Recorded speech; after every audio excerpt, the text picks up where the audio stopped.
मामाईच्या किचनमध्ये आज करूया कढी फुनके. फुनक्यांसाठी 1 पाव चिवळ घेतली. याच्या बारीक बारीक काड्या ठेवायच्या, जाड्या जाड्या काढून टाकायच्या, मुळं काढून टाकायची, कचरा काढून टाकायच्या आणि स्वच्छ धुवून चिरून घ्यायची. 1 मोठा कांदा बारीक चिरून घेतला. 7-8 हिरव्या मिरच्या, 5-6 लसणाच्या पाकळ्या, 1 इंच आल्याचा तुकडा. या वाटीने 1 वाटी हरभऱ्याची डाळ, अर्धी वाटी तुरीची डाळ, अर्धी वाटी लाल मसुराची डाळ आणि छिलक्याची मुगाची डाळ 5-6 तास भिजत घालायची. सर्व सगळ्या डाळी सरभरीत वाटून घ्यायच्या आणि हिरव्या मिरच्या, आलं, लसूण ह्यांची पण वेगळी पेस्ट करून ठेवायची.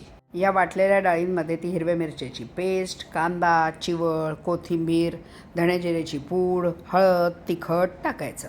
चवीनुसार मीठ आणि हिंग टाकायचा. हे सगळं एकत्र कालवायचं. माझ्याकडे असं स्टीमर आहे, ते नसेल तर एका पातेल्यात पाणी घ्यायचं आणि त्याच्यावर चाळणी ठेवायची आणि त्या चाळणीला सगळीकडनं तेल लावून घ्यायचं. त्या चाळणीवर असे मुटकुळे वळून ठेवायचे किंवा मग गोल करून ठेवायचे. चिवळची भाजी नसेल तर मेथीची भाजी टाकली तरी सुद्धा चालते. आता यावर झाकण ठेवून 10 मिनटं वाफवायला ठेवून द्यायचे. हे छान वाफवले गेलेत. हे गार झाले की काढून घ्यायचे आणि कढीबरोबर खायचे. हे चिवळचे फुनके कढीसोबत किंवा ताकासोबत खाण्यासाठी तयार.